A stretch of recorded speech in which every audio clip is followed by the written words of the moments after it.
Hey, what's up, guys? I hope you guys are doing well. I'm Dr. Boyce Watkins from Your Black World and the Black Business School. And I wanted to just give you guys a suggestion in terms of something that you may want to check out. I don't know if you guys know that Dr. Claude Anderson was just on the Breakfast Club, and Dr. Claude did this epic interview that was arguably one of the greatest Breakfast Club appearances of all time. And I think you guys should check it out. The people that will tend to be most interested in what Dr. Claude did on the Breakfast Club will tend to be, people that actually believe in creating solutions for Black people. When it comes to Dr. Claude Anderson's appearance on the Breakfast Club, one of the things that made me proudest is that I saw how much work it took to get him on that show. Dr. Claude is older. He's been fighting for Black folks for 50 years, and sometimes he's fighting against some of the Negro naysayers in the community who don't believe Black people can accomplish anything, who are anti-Black, anti-Africa, anti-solutions. And what's unfortunate is that if you really listen to kind of what the naysayers are saying. You notice that they tend to work harder to create division than they look to create unity. They're looking more to basically create chaos as opposed to actually finding common ground. They'd rather find a reason why they disagree with you than to find a reason why they agree with you. And so with Dr. Claude, what I like about Dr. Claude, I'm gonna say this is what I learned from this guy because he's like a father grandfather figure for me. I mean, I hang out with this guy all the time, and we talk every Thursday on Powernomics Thursday. You guys see that. And what I like about him is that he actually helps us to understand some of the political environment that we end up dealing with. He talks about horizontal issues versus vertical issues, and he talks about crabs in a barrel situation, how crabs are how crabs are they kind of pull each other down, stuff like that, because they're thinking horizontally. Whereas if you're thinking vertically, you're not going to focus so much on trying to pull each other down. You're actually going to try to lift each other up or lift yourself up anyway. And so, what I suggest for anybody that really wants to see something that's empowering, I encourage you guys to go check out Dr. Claude's interview. I consider it to be one of the best of all time. I think that it's a great tribute to an elder who has been proven to be fighting for Black people for many, many years. I also think that it's something that I think could ignite the rest of the Black economic revolution within the Black community. And one thing I'll tell you is that when I talk to Dr. Claude, about some of the nonsense that's out here, because I think he knows a little bit about some of the people that hate him for no reason, and people every now and then will bring it to him, and he's very good at kind of just saying, well. That's what they do. That's what white supremacy does. That's what white folks do. That's what ignorant people do who don't have any training in the area that he has training in. So I encourage anybody who's curious about Dr. Anderson, go read Powernomics. Go read Black Labor, White Wealth. Go read the Black History Reader. Go read Dirty Little Secrets 1 and 2. And what you'll find is that these books are well researched. If you want to know about Dr. Anderson's background, Dr. Anderson has about 50 years of experience in politics. He ran education for the entire state of Florida at one point.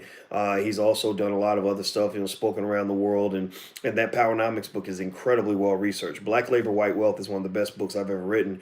And that's what made me a believer. That's what really got me going was Black Labor, White Wealth, because I finally had an ability to understand the political environment that we're operating in. So anyway, I know some of y'all are asking, well, who hates Dr. Claude Anderson? Well, you'd be surprised. I think that there are some people maybe they get a little bit jealous when the attention is thrust on somebody else, or maybe they're agents. I mean, we've had agents before in the Black community. Maybe they're just not happy with their own lives. I have no idea, but it's very unfortunate because a lot of these are individuals that I think that there are people in the community that would have worked with them. There are people that would have sat down and said, okay, let's find our common ground. Let's figure out how we can get this thing done together. And I tell you, I can tell you guys just point blank, like they're very difficult to work with. They don't want to work with anybody. They don't want to talk to nobody. They don't want to sit down on the phone and get on the phone. And yeah, and it's very unfortunate. Somebody says it makes ADOS look bad. Yeah, I think that the ADOS movement had a lot of potential, and unfortunately, it's become kind of a magnet for people that just want disgruntlement and chaos. And then also now you got this real crazy situation where Jason Black is just railing away on the ADOS movement, and he's not, you know, and I don't blame him. I don't blame him, you know, because I think people are sick of the bullshit. They're sick of the nonsense. And so, in fact, it's got to the point, really, honestly, where it's not even an interesting debate anymore, because it's kind of like, you know, okay, what are you going to hate now? Like, what are you going to get mad about now? You know, what are you going to complain about now? Are you complaining because you're not getting all the attention? Well, I think there's enough attention to go around. And I would say at the end of the day, if you're not interested in the nonsense and you actually want to learn about dollars and cents, I will go check out Dr. Claud's interview, because it's very, very good, and I think you guys would really enjoy it. So go check it out. It's on the Breakfast Club. Shout out once again. Shout out to Charlemagne. You know, he's a great guy for doing this. He's not perfect, I'm sure. Nobody's perfect, but he's a great guy for the fact that he chose to do this interview. So let's see. I'm glad Tariq exposed Yvette and Tone. First of all, Chi, thank you for your donation. I'm glad Tariq exposed Yvette and Tone.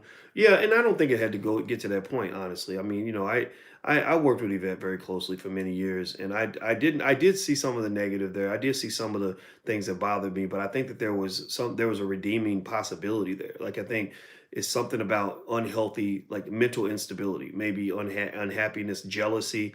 I think that plays a part. When you get to the point where you're just making things up, like, I think they were, if I'm not mistaken, I think somebody came and told me that they said I was charging people to go to Africa with me or something. I didn't invite anybody to go to Africa with me. I was invited on a trip. Michael Roberts called me and said, "Would you like to go as part of our delegation?" I said, "Sure," you know, and I paid my money.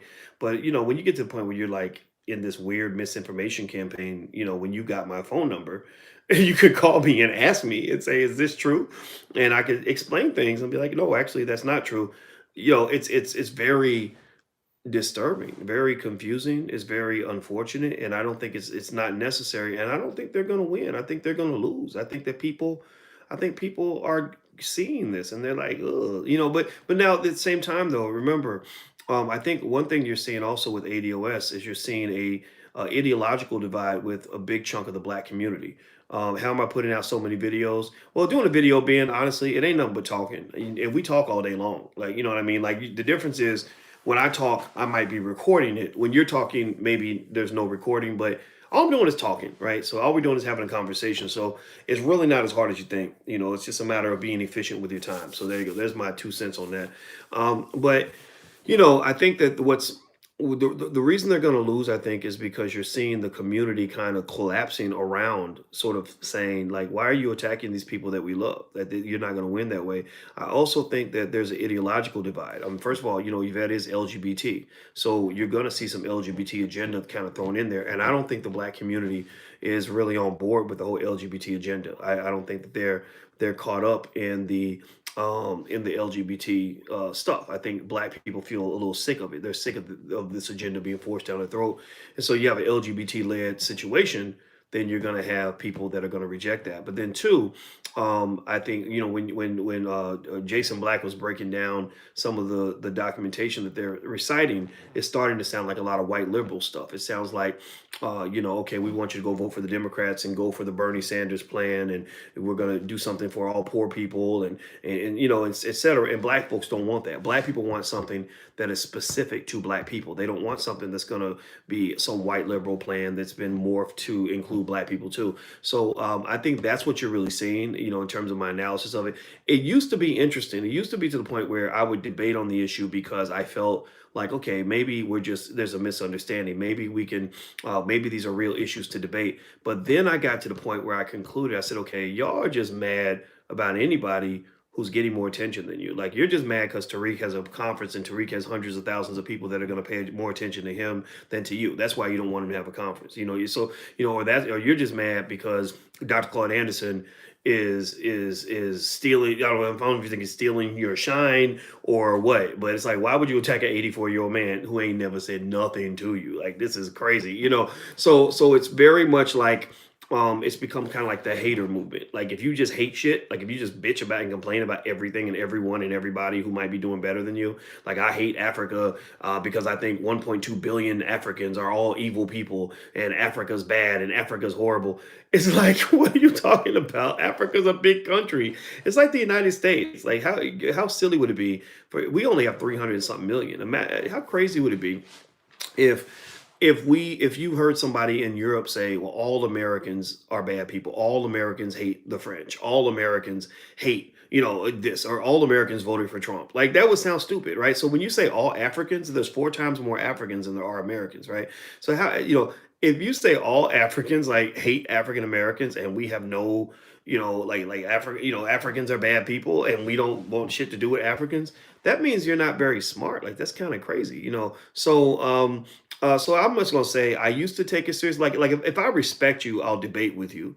But when I start losing respect for you, or I start feeling like your agenda is getting kind of ridiculous and crazy, and that you're operating on some sort of emotional insecurity as opposed to actual real facts and information, and really trying to achieve a goal, then I'm not even gonna really address you anymore. Or if I feel like you're looking for opportunities to be divisive as opposed to looking for opportunities to come together, then I'm not going to mess with you. So for example, one thing that I always say to make sure that I'm on the right agenda, that I'm on code for the Black community, is I say anybody that I criticize on this channel or critique, they can call me. They can call me and they can talk to me. They can come. We can debate it. We can get together. We can talk it out in private, maybe even in public. And there are certain people where they're like, no, I don't want to talk to you because I'd rather fight with you. Right. Well, at that point, then there's no benefit to the community anymore. I don't think the community likes a lot of infighting. I really don't. That's the sense that I get from you guys. So anyway, so yeah, just for the record, no, I didn't charge anybody to go to Africa. At some point, I thought about doing a group trip, but honestly, that takes a lot of work and a lot of staff and all that. And so I don't even know if I'm ever going to do a group trip, but at the same time though, I may throw something out there. And here's the thing too, right? If we do whatever we do, anytime a business does something, you're going to have to charge money. You can't do everything for free, or it's something you got to have a profit. And what is really unfortunate is that you have people that when you have someone that says black business is bad or black business owners are crooks, then black businesses can't get off the ground, and nothing moves forward. Like a lot of the people that criticize black business the most, I think they're mad because they're broke, because they don't have any money themselves. I think they're upset because they can't afford, to pay the rent. They can't afford to buy a new car. So they're like, these niggas out here buying new cars and stuff and buying all these. I should have a new car. I deserve to have a new car. Damn niggas driving fancy cars and getting on yachts and going around the world, and these damn niggas making all this money. Like it's like whoa, because the funny thing is that you have lots of white people that are charging insane amounts of money to black people for all kinds of stuff, and nobody is really challenging any of that, right? So I really will say that at the end of the day, we got to kind of look at the difference between constructive debate and destructive debate. And I think that's where we're losing it. Is like I like debates that are constructive. I like debates where we get to the point and we say, okay, I don't agree with you. I don't like what you're saying, but I'll talk to you. Like so, for example, I spoke about Lizzo this week, and so when it came to Lizzo, a lot of people thought that I was trying to attack Lizzo and fight with Lizzo. I wasn't actually fighting with Lizzo. I was like, no, if Lizzo ever wants to talk to me on the phone, I'll explain to her exactly why I have an issue with some of what's going on in her performance. I'm not here to destroy Lizzo. Destroying Lizzo does nothing to benefit me. Destroying Lizzo does not help my community. It does not help my family. It does not help me on any level. So and it certainly wouldn't help her. I'm here to simply point out the fact that I think that the celebration of obesity is not good for the black community because we're dying from obesity. I'm also here to say that celebrating slut-like behavior is not beneficial to the black community because a lot of our little black girls are being kidnapped and raped. And because we're sexualizing them at an early age, and some of them are putting themselves in bad situations because they were raised on Cardi B, Lizzo type stuff at the age of 7. So I'm not, so I think that just the mere misinterpretation of that would call for a conversation. Like I had another beef with another, and it wasn't even a beef, a disagreement with a rapper by the name of Tyler the Creator. I don't know if y'all remember that. Tyler the Creator, he's still mad at me. He's been mad at me for years. But Tyler the Creator, we had a disagreement. And again, my rule is if I disagree with you, I'd love to talk to you. If you have an issue with what I said, let's not battle it out over the internet. Call me. I said this to Yvette. I've said this to Umar Johnson. I've said this to Roland Martin. I say this to Tyler the Creator. And so with Tyler, One of my friends, Chuck Creekmer, who runs allhiphop.com, he called me and said, "Hey, I have a friend who knows Tyler, and he'd like to have a talk with you." I said, "Okay, sure. Tell him to call me." I never got a call. I wanted to talk to him. Young Ma, the rapper Young Ma, had a misunderstanding. She thought that I had an issue with her, and I did not have an issue with Young Ma. And I heard Young Ma had wanted to talk to me. And she said on the interview, she said, "I reached out to Dr. Boyce and his people." And I said, "I never got that email, but I'd love to talk to her. I would love to talk to Young Ma, because I think that, you can have a disagreement and still at some point find a resolution and find love. Like, there's nothing I enjoy more than to take a former enemy and turn them into a friend. Like, there's nothing I enjoy more than when you have a disagreement and you figure it out and you come together and you start talking and you say, "Wow, I didn't know you were so cool." Like, I love that feeling. It's almost as good as, you have makeup sex with your girlfriend. You've been fighting all day, and then the sex is really good because you're so happy that you're getting along. Well, this is kind of like the less dramatic version of makeup sex, where it's like, no, like we disagree, but now we're friends. Now we can support each other. Now we can help each other out. Now, I'm cool. I know you're cool. And now we can say that we overcame this together.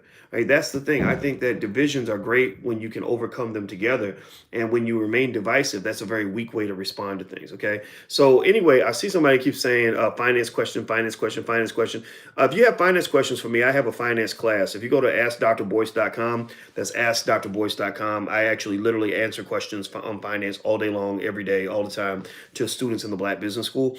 And so, in fact, pretty soon we're going to do another Black Wealth conversation. So sometimes I do stuff like this, but actually this is my social commentary platform, my pure financial platform. If all you want to hear about is financial stuff, there is theblackfinancialchannel.com, that's theblackfinancialchannel.com. You can subscribe totally free. It's a lot like our version of Black Enterprise, except better, or just as good. We think it's just as good, and it's 4 times bigger than Black Enterprise's YouTube channel. And we talk about financial topics all day long, every day. This is a channel where we are Black, and so sometimes I might talk about financial stuff. Sometimes I talk about other things, because I think that a Black conversation can't just be a financial conversation. I think that you can't talk about Black economics without talking about Blackness in general, and talking about all the things Black people go through and all the things that we're experiencing across the board. So at the end of the day, I think it's also important. I talked to Willie D about this today, and Willie D and I were Willie D from the Ghetto Boys. Willie D, he's a great guy. Check out his channel; it's really good. And Willie and I both agreed. He said, "Man," he's like, Willie talks. He's like, "Man, it pisses me off that people think that because you talk about one thing that you can't talk about nothing else. That all you do is sit and talk about this thing and all you serious all the time." I say, "Yeah, man, it's kind of tough, But I go out of my way to make it clear that I'm not just a professor. I'm a human being, and I enjoy being human. I enjoy talking about how much I love that Black woman that's in my house, and she just walked in with some sweet tarts, and I just love her, and I do this publicly and deliberately because, I told Willie this. I actually said this to Willie today. I said, if we can't love and honor and cherish the Black woman, then what the fuck are we? What the fuck kind of community can we ever have if we can't love and respect, the strong quality Black women in our community? I mean, it doesn't mean you can't critique. It doesn't mean you can't say something when somebody's acting a damn fool, like the Lizzo thing. I wasn't even really criticizing Lizzo, but I was saying this to me does not represent what I think Black women are to the world. I'm tired of people portraying Black women as sluts and hoes and all this other stuff. So we got other women out here, right? And so I told Willie, I said, we can't thrive as a community if we don't love and respect our women and protect them and support them. You judge a community based on how they treat their women. I said, Black women are our source of survival. They give us life. I can't reproduce by myself. The womb of a Black woman is necessary for the survival of our community. And so therefore, it would be completely inadequate and totally incomplete and ridiculous for me to come in here and talk about a whole bunch of other shit, but exclude the importance of that which made me whole, that which made me real, that which nourishes my soul, my body, and everything else. And so that's why I love to talk about everything. I think it's a fun conversation. And when you get 48 years old, you figure a lot of things out. And a lot of people, a lot of young motherfuckers need fathers. You don't have any male strong men that are really actually willing to give you honest advice. People are either are weak or they feed you bullshit. And that's why I put myself out there and say I'm going to be as honest as I can be, because one thing I appreciated from my father who raised me, not my biological father, I didn't know him that well, but my father who raised me, what I liked about him was that he was honest with me and he would give me like the real deal on everything, and that's what prepared me for life. I don't need the fake, I need the real. Right, so I give you the real. That's what I do. We have it. Yes, we are a fatherless generation, and it's hurting us. It is harming us. So anyway, let me read some of your comments. Let's see. Altcoin Carl says Roland Martin just had an excellent presentation on Black finance. Reverend Rum was also on the panel. Dr. Boyce's name was mentioned in a good way. So you got promoted on the Roland Martin show. Oh, that's nice. Well, Roland can always call me. I think Roland's mad at me from 2011.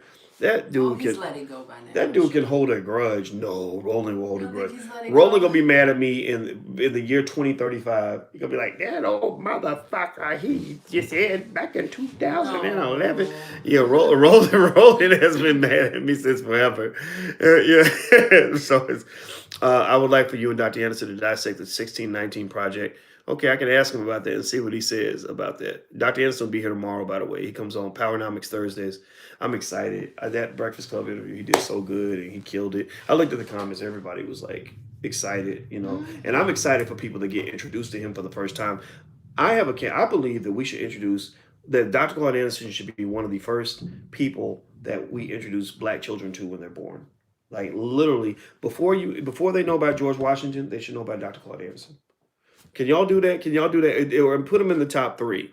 Before your children are introduced to any white heroes or white people, period, introduce them to the ideas of Dr. Claude Anderson. Before you tell them about George Washington, introduce them to Claude Anderson. Before you tell them about Ben Franklin and other slave masters, introduce them to people that helped them fight the slave masters before you introduce them to the idea of being a slave. Can you please promise me you're going to do that? I hope that you will consider this proposition. It's simple. It ain't calculus. It ain't rocket science. It's basic shit. Introduce your kids to the liberators before you start glorifying the slave masters. And if you're really smart, you'll never glorify the slave master, but that's the first thing you do in school, and then you wonder why you become good slaves when you grow up. Seriously. So anyway, all right. So anybody got any questions before we go? You done upstairs? You want to watch Godfather of Harlem or something? It's Christmas Day. Is it still Christmas Day? It is. It is. But every day's Christmas Day in my mind. Is it really? Yeah. Did you get everything you wanted for Christmas, baby? I did. I got an Xbox, y'all. I've been playing Xbox. I downloaded the zombie game, and I got Quincy wants you to download Overwatch. Overwatch? Okay, I can do that. And I got Batman and a racing game and Grand Theft Auto 5. And I guess I'll get Overwatch too. He said get Overwatch and you'll be happy the rest of your life. Really? Yeah. Okay. Will he play with me? Yeah, he said he'd play with you. Okay. Yeah, that's cool. I like to. Anybody else play video games? Any other gamers out here? I'm making a confession here. I told y'all maturity is overrated. I'm trying to become less mature. Monetizing lectures as adult passive income. Yeah, it does work if you got something important, something to say that people can benefit from. I was making money at Syracuse University as a professor for all those years, but I'd rather teach Black people than white people. Okay, Mr. Scorpion's a gamer. Got Resident Evil, says Larry Hurt. T-Mac says I love video games. Raymond says it's about time, boys. D Eagle, Tone Talks and Yvette Carnell just got righteously roasted by Jason Black. Yeah, and I think that's unnecessary because I know Jason Black extremely well, but I know Yvette Carnell more than I know Jason Black. I knew Yvette for a long time, and I did see some, like I said, I saw some behavior that kind of bothered me a little bit, but I just saw it as a difference of opinion. I didn't see it as a reason. I don't reject people because they disagree with me. I think that she kind of took it too far. I think there's something going on emotionally that causes her to just lash out like that. And I think it undermines her ability to really get things done because I'm gonna just tell y'all the truth. And I don't know how I'm sure she'll twist it. She loves to twist my words and kind of make me into something that I'm not. But she actually had the potential to be a really pretty good leader. I think she's a good community organizer. I think that she has some skills that could benefit Black people, but I don't know what agenda she's on. I wish she would talk to me. I've reached out, texted, and said, "Hey, call me. Let me figure out what's going on with you because something is happening emotionally. Are you unhappy? Do you feel like you're not getting enough support, enough respect? Like, are you mad? Or do you need more money? Like, what do you need? And I don't see that. And I guess it's unfortunate because it gets to a point where things become so toxic that you don't even know how to even bridge a gap. Like, there's some gaps where they were bridgeable before with just a phone call. But after a while, after you get into so much gangster shit, like it's like Crips and Bloods. Like the first time when somebody insults somebody on another block, you could talk it out and work your way out of it. But then when somebody gets killed and then there's a retaliation killing, you know what I mean? You got felonies stacked up. It gets to a point where you can't talk anymore. Like now it's legal. Now it's bigger than you. It's a massive thing. And so I think that that's what's kind of happened, unfortunately. And what I would really like, man, if I had my wish, if I had my Christmas wish, babe, you know what I want? I would wish that all of these niggas would stop fighting and sit down at the table and figure out where our common ground is so we can work together on something. That's what I would like to have. And I'll be the first one to volunteer for that shit. I'll be the first one to be like, come on, let's let bygones be bygones. Everybody apologize. I'll apologize for anything I've said that hurt your feelings. You apologize to me. Or maybe you don't have to apologize. Just tell me that you'll sit down and we'll figure it out. Like, because all these people are smart. All these people are talented. But it's like, and maybe that's just the way the YouTube culture is. Maybe it's just immature culture. Like, maybe that's what people just want to do. They just want to throw lob missiles at each other so everybody can get views. So maybe it's like competition. Maybe Maybe it's the goal is not for us all to sit down. you know, it might not be. It might not be. It might be like maybe it's supposed to be like To each its own. WWE or the NFL or some shit. Maybe I'm being naive by thinking that unity is possible, right? Well, Maybe. what do we need unity for? Well, For I what? think unity helps because we can. Like, I got unity with some people. I'm very unified with Willie D. Unified with Tariq Nasheed. Unified with Jason Black. Unified with Vicky Dillard, and with those people, like we form coalitions and we're able to really get things done. Okay. Phil at the Advice Show, where I'm unified with him. There's a few other people. Charlemagne the God, unified with him. Dr. Claude Anderson, unified with him. There's Isn't people. that enough? It's a lot, but it would be better if we We could. all have to come together for it, too. I'm unified with my boy down in Atlanta, Jay Morrison. We're unified, and people think unity means you agree on everything. That's not true. We have disagreements all the time, but what I like about these people is that if they have an issue, they'll call you. They won't go straight to YouTube and air it out, And so it's kind of and then if it does get to YouTube, like if it's that's okay. If it spills over into YouTube, then people really go into emergency mode. Like because I told Willie, like when Willie did a video about Lizzo. And I said, you know what, man? I said, yeah, he called me. First thing he did after he did the video, he called me, and I think he called to just make sure there's no misunderstandings, that nobody misinterprets. Because people be trying to start shit. People will will email you and be like, did you hear what he said about you? He said that you da da da. And I don't watch a lot of those videos. I just don't. I don't watch, especially if I think somebody that says something bad, stupid, something crazy, whatever. I won't even listen. And so when Willie called, just to like make sure we connect. It was today. And I just told him point blank, I said, I put a comment on your Instagram when I saw you did your video, and I expressed support for you, and I did not even watch the video. I said, it did not matter to me what you said in that video. I said, there was absolutely nothing you could say in that video that would make me not want to be an ally with you. So that's why I, just to make sure people didn't misconstrue anything, I expressed my public support and said, hey man, I respect you, brother, have Merry Christmas, and all that, and that was it, and then I didn't even know what he said. I didn't know. If all I know, he could have been mad, because sometimes things happen. Like Lizzo could have been his friend. She lived in Houston, so sometimes if you say something like, so when I make a comment about Lizzo and people interpret my remarks to mean I'm attacking Lizzo, which I never attacked her. I just basically said I don't like the idea of celebrating obesity and whole-like behavior in the Black community. I think that. It's not so much about Lizzo; it's about the machine that it convinces her to feel like she has to do this. Can you imagine if Aretha Franklin had done something? Right. Like That was that was actually the point I made. I did make that point. Like Did people, you? well, people were like, oh, Boyce. This is what the white mainstream media does, because white mainstream media loves to create Patti plantation. LaBelle. They love creating plantation fights, right? So they were like, basically they were. I think New York Daily News and a couple other, and I think People Magazine and the feminists were saying that this professor doesn't like Lizzo because she's fat. And I said, no. I said, people talk about women with a little meat on their bones. Aretha had a lot of meat on her bones. But Aretha, give me a yes or no. Would you ever see Aretha out going to a Lakers game wearing a dress with her booty out? No. Aretha would never do something like that. Aretha might be sexy. She might do it. It's pressure for ticket sales now. Right. It's pressure for album sales. Right. You wouldn't see Aretha debase herself in that way. In fact, remember that lady had that song, a freak I want a freak in the morning and a freak in Adina the Howard. evening. Yeah, just Yeah. like me. Yeah, well, you know what? Aretha met her, and the lady was like, "Oh my God, Aretha Franklin, you're my hero, you're my idol." And Aretha was like, How? "Yeah, Aretha's like, you and I have nothing in common." Like Well, Aretha, she was a diva. Aretha was a she diva. was a diva. That was yes, she was.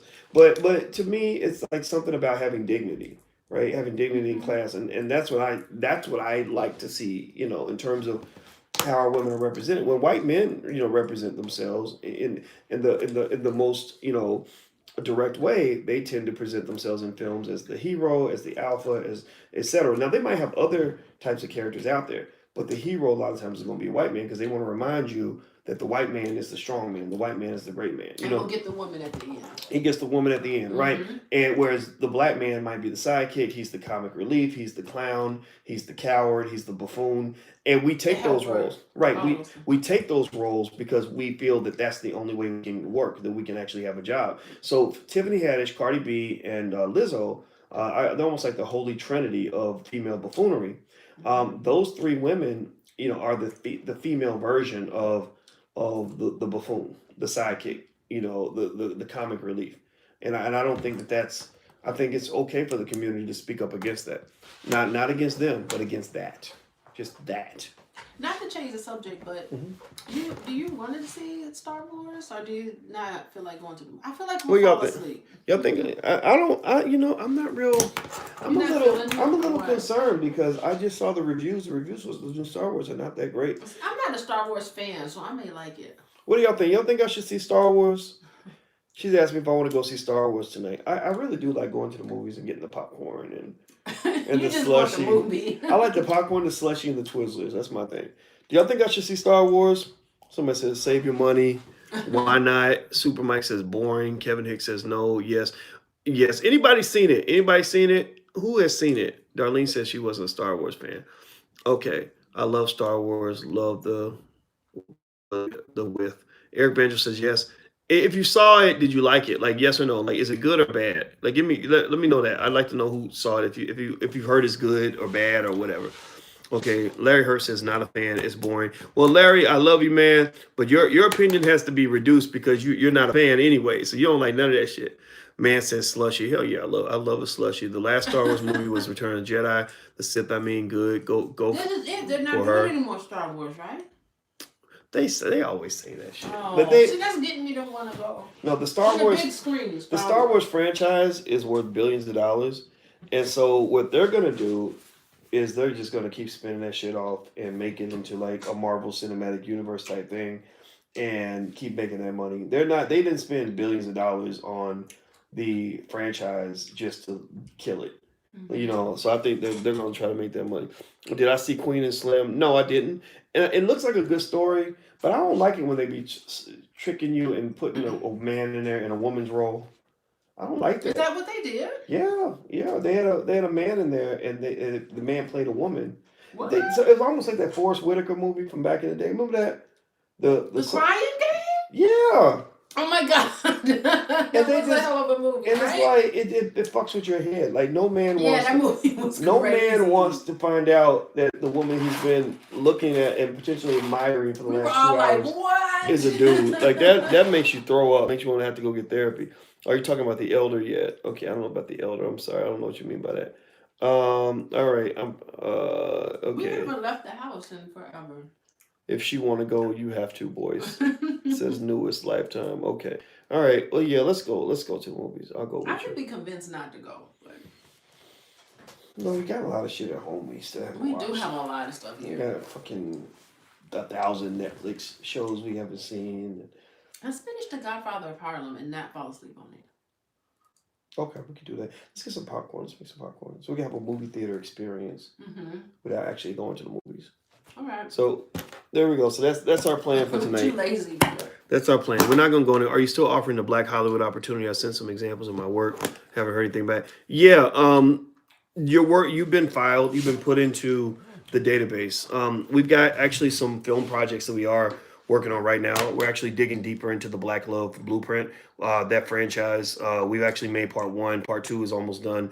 And then we've got some other spinoffs on that we're doing. And also Black Capital. We're working on Black Capital and a few other projects. So right now it's just a matter of funding, right? We have to you finish your project and then you go and you get the funding for the next one. So we're not doing as much stuff as we want to do, but really we want to do a Tyler Perry type thing. Like I really want to. My dream is within the next 5 to 10 years for us to have an amount of resources that matches what Tyler Perry Studios has. Except I want us to do it a little bit of a different way. We're not going to do it. I don't want to do Medea dresses and all of that. I'd rather do something that's a little more connected to the conscious, intelligent Black community. So when do I have time to play video games? I have plenty of time because I stay home all day. I mean, I don't. That was a deliberate decision back when I was in college.